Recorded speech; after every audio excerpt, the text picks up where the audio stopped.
Fais une révélation à ton frère. Amen. Les chiffres de la Trinité, les chiffres de la résurrection. Amen. Nous bénissons le Seigneur qui est fidèle, qui nous assiste, qui nous donne à chaque fois la force. Durant toute la journée, dans nos différents travaux, le Seigneur nous a assistés. Nous les bénissons pour cela.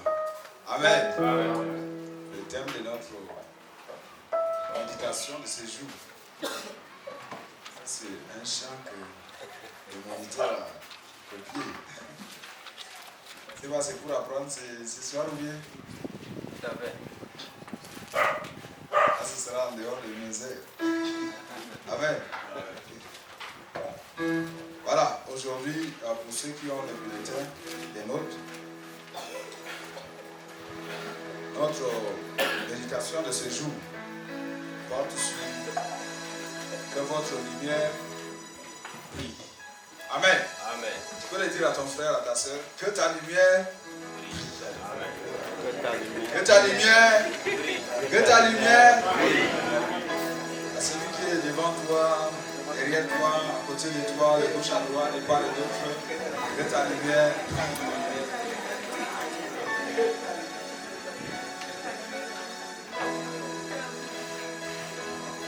Bien aimé, lorsque nous parlons de la lumière, ce n'est pas du slogan, ce n'est pas de la théorie.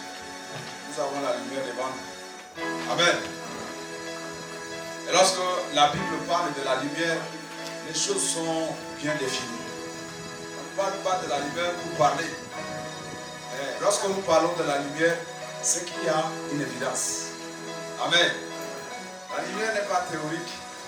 La lumière est pratique. Amen. Que votre lumière brille. Que ta lumière brille. Je vais inviter un bien-aimé qui va nous proposer la lecture rapidement. Là, il est écrit: vous êtes le sel de la terre. Mais si le sel perd sa saveur, avec quoi la lui rendra-t-on? Il ne sert plus qu'à être jeté dehors et foulé aux pieds par les hommes. Vous êtes la lumière du monde. Une ville située sur une montagne ne peut être cachée.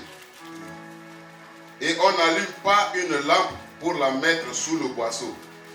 Mais on la met sur le chandelier et elle éclaire tous ceux qui sont dans la maison. Que votre lumière luise ainsi devant les hommes, afin qu'ils voient vos bonnes œuvres et qu'ils glorifient votre Père qui est dans les cieux. Amen. Le second texte, nous lisons rapidement dans 2 Rois, chapitre 2, verset 19 à 22. Rapidement. 2 Rois, chapitre 2, verset 19 à 22. Là, il est écrit: les gens de la ville dirent à Élisée: voici, le jour de la ville est bon. Le séjour de la ville est bon, comme le voit mon Seigneur. Mais les eaux sont mauvaises et le pays est stérile. Il dit: apportez-moi un plat neuf et mettez-y du sel. Et ils le lui apportèrent. Il alla vers la source des eaux et il y jeta du sel et dit: ainsi parle l'Éternel, j'assainis ces eaux.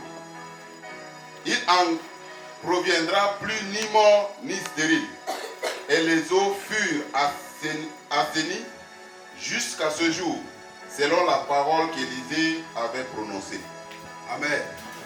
Éphésiens chapitre 5, verset 8. Et le verset 8 également. Pardon, le verset 9. Éphésiens chapitre 5, verset 8. Autrefois vous étiez ténèbres, et maintenant vous êtes lumière dans le Seigneur. Marchez comme des enfants de lumière. Amen. Luc chapitre 11, verset 35. Prenez les références. Ce n'est pas un enseignement. Amen. Au fur et à mesure que je donne le texte, vous les notez. Luc 11, 35. le noter, nous allons le parcourir ensemble par l'assistance du Saint-Esprit. Prends donc garde que la lumière qui est en toi ne soit pas ténèbres. Prends donc Garde que la lumière qui est en toi ne soit pas ténèbres. Qui est en toi ne soit ténèbres. Amen. Dernier texte, 1 Thessaloniciens chapitre 5 verset 5. Et nous allons décoller. 1 Thessaloniciens chapitre 5 verset 5.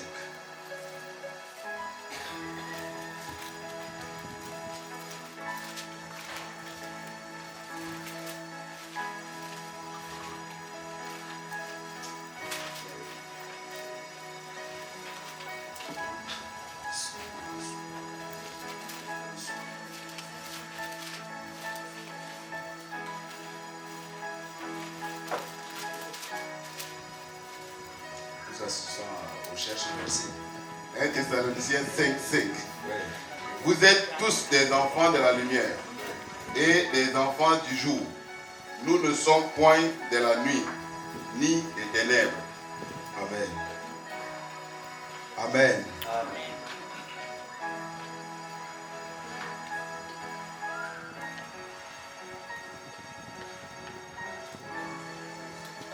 Pardon, tu nous proposes le dernier texte.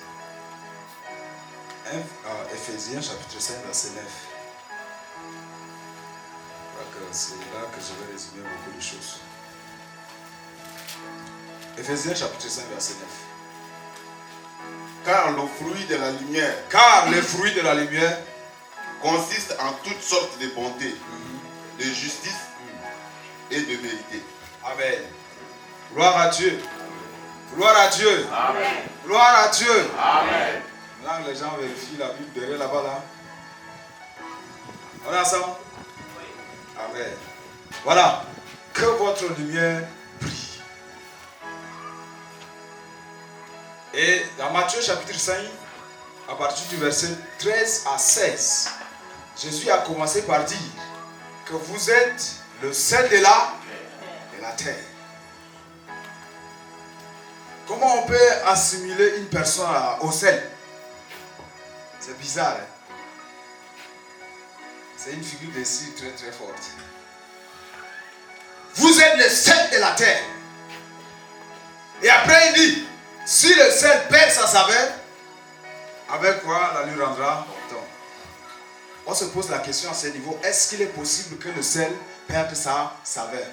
Est-ce qu'il est possible? À ce niveau-là, les mamans vont nous aider un peu. Amen.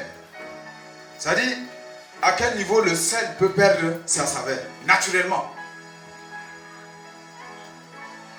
Naturellement parlant, comment le sel peut perdre sa saveur, perdre son goût? Je nous amène à réfléchir et nous continuons.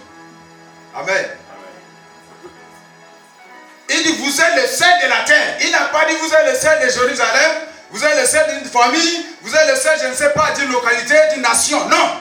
Vous êtes le sel de la terre. Et après, il dit, non seulement vous êtes le sel de la terre, mais vous êtes également la lumière du monde. Dans ce même passage, du verset 13 au verset 16, nous avons deux identités. Le sel et la lumière. Et la lumière, ou du moins le sel, naturellement, ça sert à faire quoi? Amen. Si Jésus dit que nous sommes le sel de la terre, nous devons connaître la portée, nous devons connaître l'utilité, les bénéfices du sel. Du point de vue naturel, pour nous permettre de comprendre le spirituel. Et maman, le sel nous sert à faire quoi? À la cuisine. Citez-nous deux à trois choses dont nous pouvons, je ne sais pas, attirer de l'utilité du sel. La première des choses, le goût. Le sel sert à assaisonner, à donner du goût à la sauce. Amen. La deuxième des choses, c'est quoi? Conserver. Est-ce que ton voisin comprend ce mot-là? Empêcher la pollution. Empêcher quoi? La décomposition. Voilà, tu dis, voisin, est-ce que tu as compris ça? Amen. Empêcher la décomposition. Amen. Déjà, ça va nous permettre de comprendre le spirituel. Si le sel permet de donner du goût à la sauce, ou encore à un aliment, et non seulement de donner du goût, mais garder aussi le goût, préserver le goût, préserver la substance, préserver le goût de la sauce. Donc, deux rôles. Donc, en soi, Jésus disait, vous êtes le sel de la terre. Ça veut dire, vous êtes censé donner du goût à la terre. Et après, le second élément de l'utilité du sel, c'est la préservation. Ça veut dire que vous êtes censé préserver la terre. Amen. Non seulement vous donnez du goût à la terre, mais vous la préservez. Vous la préservez de quoi? Quel genre de goût vous donnez à la terre? Ce n'est pas un hasard lorsque Jésus devait lâcher ses disciples partout dans le monde et de vous commencer à Jérusalem, dans la Judée, dans la Samarie et jusqu'aux extrémités de la terre. En fait, à ce niveau, nous pouvons voir un peu l'état géographique. C'est-à-dire la terre. Au départ, Jésus, lorsqu'il parle de nous en tant que sel, il fait référence à la terre. Mais lorsqu'il parle de nous en tant que lumière, il parle du monde. Amen. Il parle du monde.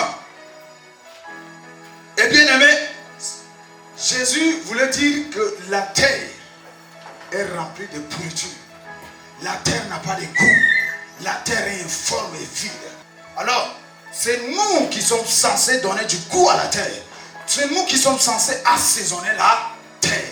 Non seulement assaisonner la terre, mais préserver la terre. Et ça va nous ramener au ministère que Dieu a confié à Adam dans le jardin d'Éden. Tu cultives et tu gardes. Tu préserves. Sinon, il y a des mamans qui préparent des bonnes sauces. Amen. Mais après ça, si les sauces ne sont pas préservées, elles perdent leur goût. C'est-à-dire la pourriture arrive. Et les sauces perdent leur goût. Et ce n'est plus mangeable, non? À moins que tu es vraiment au dernier degré. Dernier degré là, même là. Et c'est quoi? Tu vas faire un peu du mélange, tout ça. Amen. Mais c'est très important. Nous sommes censés donner du goût à la terre. Jésus a dit que sans toi qui est là, sans moi qui suis là, la terre n'a pas de goût. Quelque chose qui n'a pas de goût n'est pas mangeable. N'est pas mangeable. Tu goûtes. Lorsque tu goûtes une sauce, si elle n'a pas du sel, tu rejettes. Pour ceux qui sont habitués à manger avec du sel, tu rejettes. Dis non, ça ce n'est pas mon goût. Hein.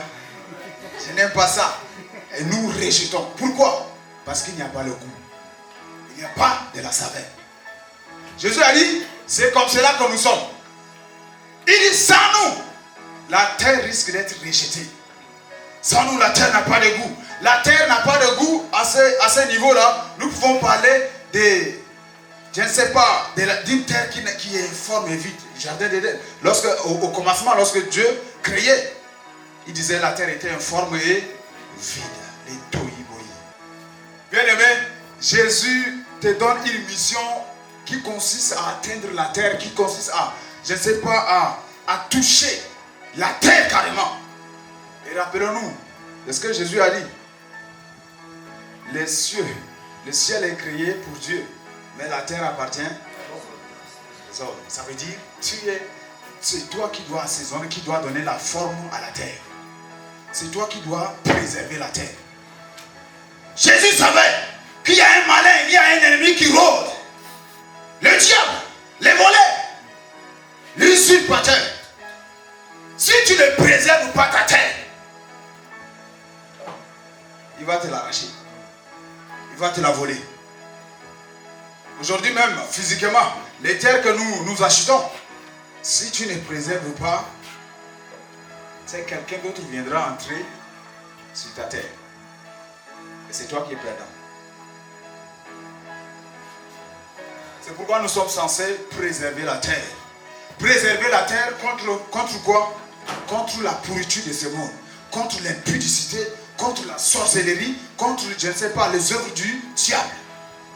Alors nous sommes là pour repousser tout ce que l'ennemi envoie. Tant que nous sommes là, tu ne feras rien. Amen. Et dans l'Ancien Testament, Dieu a donné une préfiguration. Avec l'homme des yeux, Élisée, les prophètes, il est arrivé à Jéricho, là où Josué a maudit. Une ville que Josué a maudit. C'est ça, non? Josué a parlé sur Jéricho. Il dit plus jamais personne ne rebâtira. Celui qui décidera de rebâtir dans cette ville-là, ce sera au prix du sang. Et il y a un prophète qui sort, qui arrive à Jéricho. Et les habitants de Jéricho l'ont vu. Ils ont dit, maître, ils l'ont appelé Seigneur. Le séjour de la ville là est comment?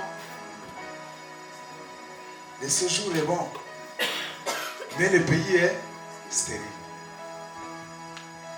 Il dit le séjour est bon, mais le pays est stérile. Nous parlons, il parle du pays ici. Il dit le séjour est bon. Quand tu entres, tu vois, oh, des belles villas. Tu vois, je ne sais pas, des beaux arbres. Tu vois des personnes qui s'habillent bien. Tu vois des intellectuels. Mais il dit que le pays est mauvais. Le pays est stérile.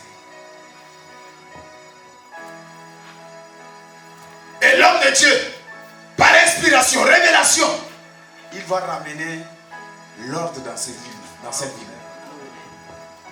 Vous allez comprendre pourquoi Jésus parle de nous, du sel. Il dit que nous sommes le sel. Vous allez comprendre. Pour sortir tout un pays de la stérilité, de la mort, pour sauver toute une ville, tout un pays. L'homme de Dieu a été inspiré. Il n'a pas utilisé quelque chose d'autre. Non. Automatiquement, il dit apportez-moi un plat neuf. Et mettez-moi du... Il dit mettez-moi du sel dans ce plat neuf là. Nous n'avons pas le temps d'approfondir cela. Amen. Il dit c'est par là que la délivrance, c'est par là que la vie, la restauration de ce pays viendra. On lui a donné du plat neuf et du sel. Il a pris ça, il est allé aux sources de la ville. Qu'est-ce qu'il a fait? Je ne sais pas, est-ce qu'il a prié? Est-ce qu'il a parlé au sel? Je ne sais pas ce qu'il a fait. Il a pris ça, il est parti mettre dans les sources des eaux. Il est parti et il commence à parler. Il dit plus jamais. Et la Bible a souligné à la fin que depuis que cet homme de Dieu a parlé jusqu'à présent, lorsque vous lisez les textes, on dit que la ville est restée stable. Il a utilisé le sel. Le sel a sorti ce pays-là de la stérilité, de la mort. On a cité deux choses. La mort et la stérilité. Lorsqu'il a appliqué le sel, la mort est partie. En soi, le sel apporte la vie. Amen. Le sel apporte la vie. Lorsqu'il a appliqué le sel, non seulement la mort est partie, on a dit également que la stérilité est partie. Ça veut dire qu'il y a la fécondité. Amen. Si Jésus dit que nous sommes le sel de la terre, ça veut dire que nous sommes censés donner la vie à la terre. Nous sommes censés communiquer la vie à la terre. C'est pourquoi la terre nous obéit. La terre nous respecte. La terre nous obéit. La terre a obéi à ces hommes de Dieu. Au départ, comme le Moïse, ils ont parlé à la terre. Ouvre-toi. Et la terre engloutit les gens. La terre agrée les sacrifices. La terre reçoit les bénédictions. la terre enregistre les informations. Et c'est le sel qui a joué ce rôle. Et c'était juste une préfiguration. Dans la nouvelle alliance, nous sommes le sel. Nous sommes censés, par notre présence dans un pays, nous sommes censés libérer le pays de la fécondité, c'est-à-dire de la stérilité. Par notre présence dans une ville, nous sommes censés libérer le pays, je ne sais pas, de la mort précoce, la mort prématurée, toutes sortes de morts qui, je ne sais pas, qui gagnent. La population, nous sommes censés libérer ces pays. Si cet homme qui n'était même pas né de nouveau, il n'avait que le Saint-Esprit sur lui, il a appliqué le sel et il a libéré tout un pays. À combien plus forte raison, toi et moi qui sommes remplis, revêtus, accompagnés par le Saint-Esprit. Et force est de constater que notre présence dans une nation, dans un pays, ne serait-ce que dans une famille, ne fait rien. Ça doit nous révolter. Si nous comprenons cette révélation, ça doit nous révolter. Comment un simple sel, bien aimé, c'était physique. Pour Élisée, c'était physique. Il a pris ça, il l'a appliqué. Il dit c'est fait. Il est parti. Et après lui, il y a eu des changements radicaux. Ici, on dit que nous-mêmes là, nous sommes ces sels là.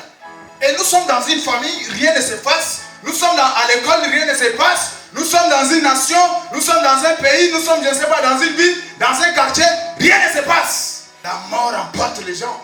Il y a la stérilité dans les domaines des affaires, il y a la stérilité dans les ministères, il y a la stérilité dans les études, il y a la stérilité dans le mariage. Comment on doit se révolter?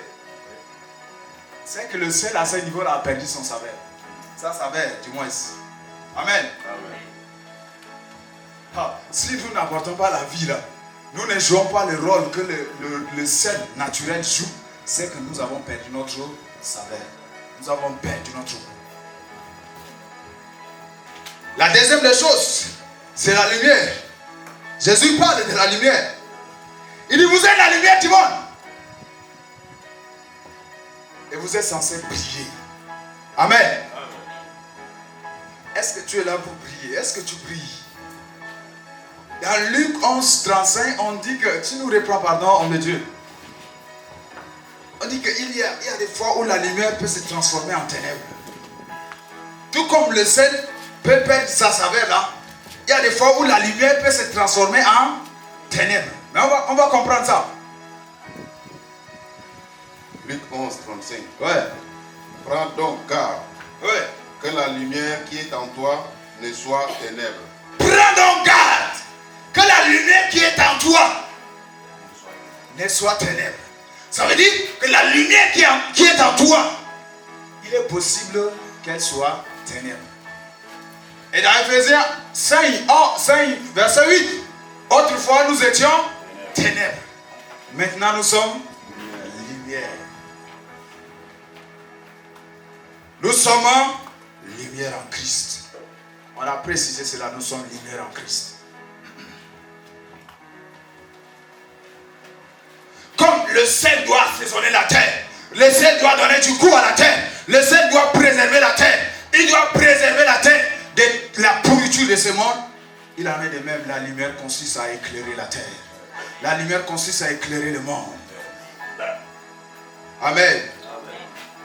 Et je vais vous donner quelques points qui nous permettront d'identifier ou encore de reconnaître la présence de la lumière quelque part. Amen.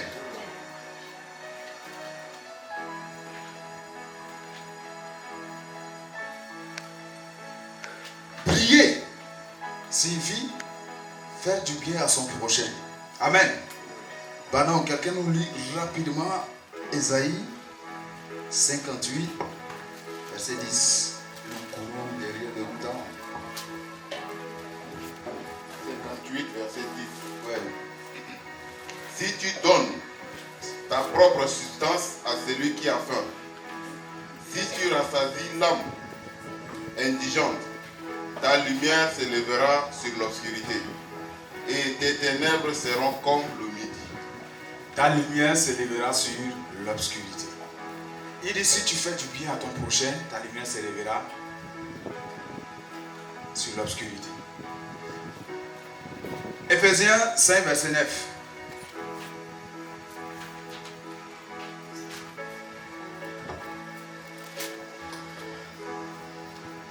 Car le fruit de la lumière. Car le fruit de la lumière, ça veut dire la lumière lorsqu'elle brille, elle porte le fruit. On voit les évidences. On voit, je ne sais pas, les éléments palpables. On la reconnaît par ses fruits. Amen. On dit que le fruit de la lumière, c'est Consiste en toute bonne. en toute bonté. Premier élément. De justice. De justice. Et de vérité. Et de vérité. On a défini trois choses, trois éléments qui ressortent de la lumière. Lorsque quelqu'un prie, on dit, Jésus dit que priez devant les hommes, afin qu'ils voient vos bonnes œuvres et qu'ils glorifient votre Père. En fait, posons-nous la question, comment nous devons prier? Nous devons prier comment? Jésus nous dit priez, priez. On dit à la lumière, prie. Ça veut dire quoi? Lorsque nous prions, nous devons constater ces trois éléments. On dit que le fruit de la lumière consiste en beauté, en justice et en vérité. Ça veut dire, si quelqu'un prie, comme Jésus l'a dit, ça veut dire quoi? C'est quelqu'un qui vit dans la bonté. C'est quelqu'un qui fait du bien à son prochain. N'oublions pas le thème. Entrons dans le mystère de l'amour du prochain. Et Ésaïe 58 dit que si tu donnes de la nourriture à celui qui est affamé, ta lumière s'élèvera sur l'obscurité. Si tu fais du bien à ton prochain, en fait, quelqu'un qui vit la bonté, quelqu'un qui vit dans la justice, quelqu'un qui vit dans la vérité, la Bible dit, la Bible le reconnaît comme quelqu'un qui marche dans la lumière. Marcher dans la lumière, je ne sais pas comment on peut imaginer ça. Mais bibliquement, c'est ça. Lorsque tu marches dans la lumière, ça veut dire que tu manifestes la bonté. Tu manifestes la justice. Tu manifestes la vérité. On ne peut pas être la lumière et mentir. On ne peut pas être la lumière, je ne sais pas, être méchant, être, je ne sais pas, ingrat. On ne peut pas être dans la lumière et être, je ne sais pas, jaloux. Jamais. Quelqu'un qui vit dans la lumière, c'est quelqu'un qui marche dans la beauté. Il marche dans la justice. On ne peut pas vivre dans la lumière et être injuste par rapport aux autres. Être injuste par rapport à ce qui se passe.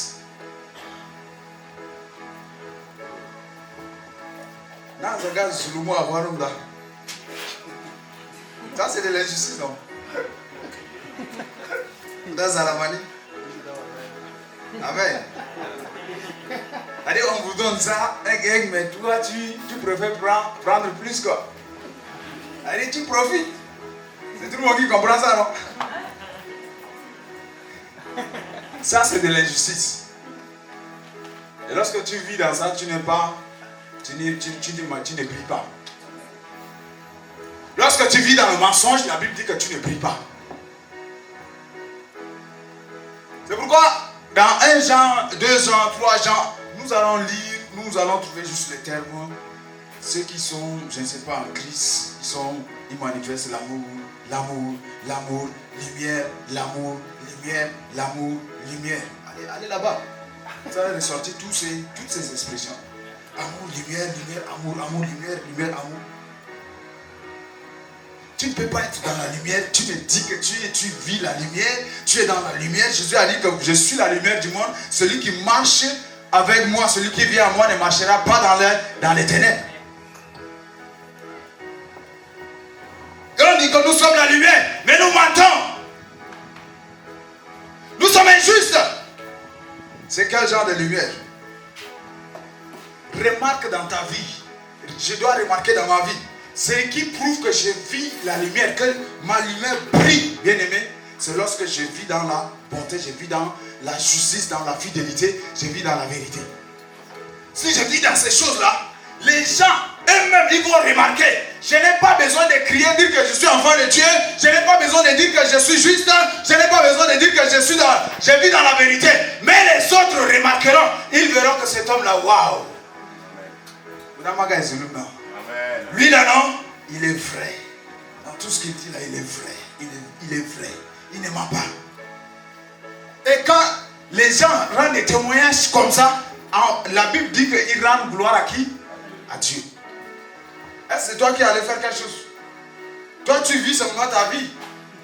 Tu vis seulement ta vie, les gens te regardent et commencent à acclamer Dieu. Ils disent que les enfants de Dieu, waouh, les gens là. En fait, lorsque vous entendez les gens du monde dire que les enfants de Dieu, des gens, nous remarquons l'amour. Nous remarquons vraiment des bonnes choses là-bas. En soi, ils sont en train de louer Dieu. Amen. Et rendre gloire à Dieu. Pourquoi? Ils ont vu la lumière en nous et cette lumière brille en forme de bonté, en forme de justice, de vérité, de fidélité, de sainteté. Amen. Amen. C'est très important. La deuxième des choses, lorsque nous prions, ça veut dire que nous manifestons les dimensions de Dieu. C'est vivre dans le mystère, notamment dans la connaissance, dans l'intelligence, dans la révélation. Selon Daniel 5, verset 11, 2 Corinthiens 4, verset 6. Quelqu'un qui vit dans la lumière, c'est quelqu'un qui est illuminé. Lorsque Daniel, en son temps, il a expliqué, interprété des songes et des songes, on l'a vu, on a dit quoi? En cet homme-là, il y a des lumières. On a vu qu'il y a des lumières. Comment on a reconnu que cet homme-là, en lui, il y avait des lumières? Parce qu'il brillait en forme de connaissances, de révélations, je ne sais pas, de mystères. On l'a vu, on l'a regardé, on dit que cet homme-là, en lui, il y a des lumières. La différence, dans l'Ancien Testament, on parle des lumières. Mais dans la Nouvelle Alliance, on parle de la lumière. C'est ça la différence. C'est-à-dire que c'est bien défini. Il n'y a pas plusieurs lumières. Il n'y a pas encore cette révélation. Mais à nous, Dieu a connu cette révélation. Amen. Amen. Quelqu'un qui vit dans la lumière, c'est quelqu'un qui est illuminé. Vivre dans la lumière, ce n'est pas seulement, je ne sais pas, faire du bien à son prochain. C'est très bien, c'est le fondamental. Mais lorsque Jésus nous demande, il nous dit de prier dans le monde, est-ce qu'il nous a défini, je ne sais pas, les domaines dans lesquels nous devons prier? Non. Il a dit prier devant les hommes. En soi, nous devons prier dans tous les domaines de la vie. Être juste, être véridique, être saint, être bon, mais être intelligent, être ouvert, illuminé. Ce sont des gens qui vivent dans la connaissance, dans la profonde connaissance de Dieu. Des gens en qui il y a des lumières comme les Daniel. Des gens qui décortiquent des choses inimaginables. Des gens qui sont dans des mystères terribles. Dans des révélations et des révélations. Dans des connaissances terribles. Regardez les Juifs. Jésus a dit dans Ésaïe, j'ai été appelé, j'ai fait de toi la lumière des nations. Regardez les Juifs, ils ont occupé presque tous les domaines de la vie. Partout là, ils brillent. Des gens qui ont, je ne sais pas, fait des avions et des avions. Recenser toutes ces personnes-là. Parmi ces personnes, il y a des Juifs. Ils s'occupent, je ne sais pas, les domaines de l'économie. Partout, les Juifs brillent. Ils ne brillent pas seulement par la Bible. Non.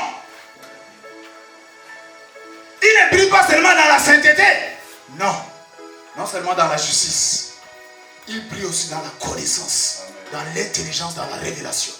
Lorsque vous rencontrez des Juifs, je vous assure, ils vont vous traumatiser.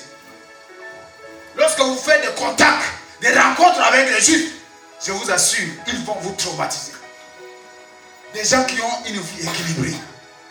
Que ce soit les connaissances des choses de ce monde, ils sont dedans. Leur intelligence est ouverte. Ils ont des révélations. Ils savent lire les temps et les saisons. Ils savent se cultiver.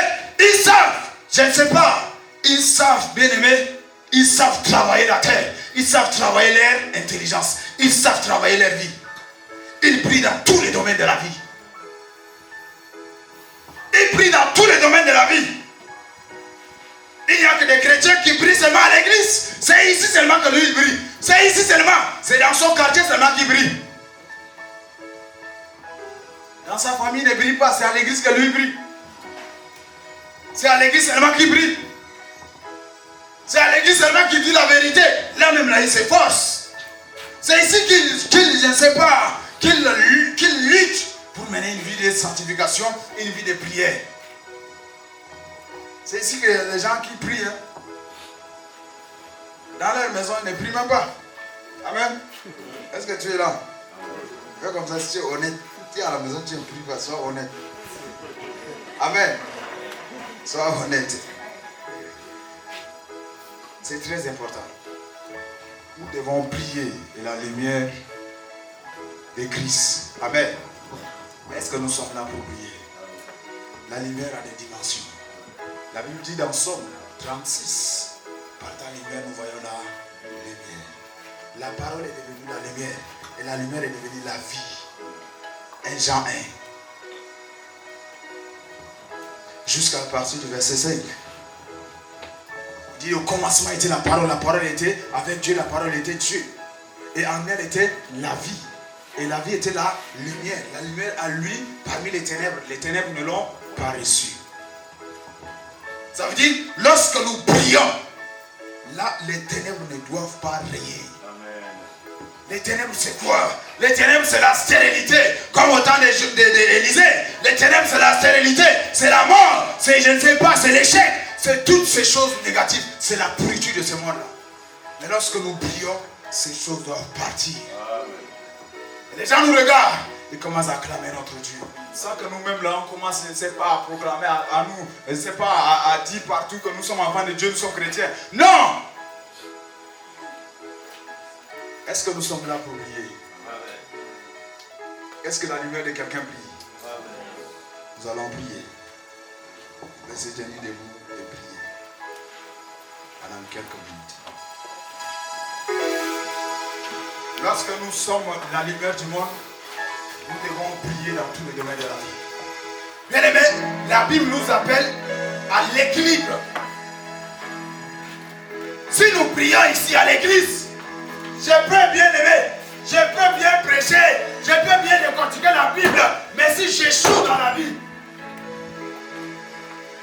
est-ce que c'est un bon témoignage? Est-ce que c'est un bon témoignage? Je ne sais pas, c'est comme si vous êtes d'accord. Hein? Non. Est-ce que c'est un bon témoignage? Non. Je peux bien prier ici, je peux bien faire servir Dieu, mais si j'échoue, est-ce que c'est un bon témoignage? Non.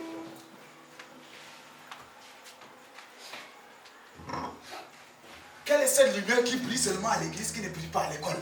Quelle est cette lumière qui brille seulement à l'église, qui ne brille pas à la maison? Quelle est cette lumière? C'est quoi?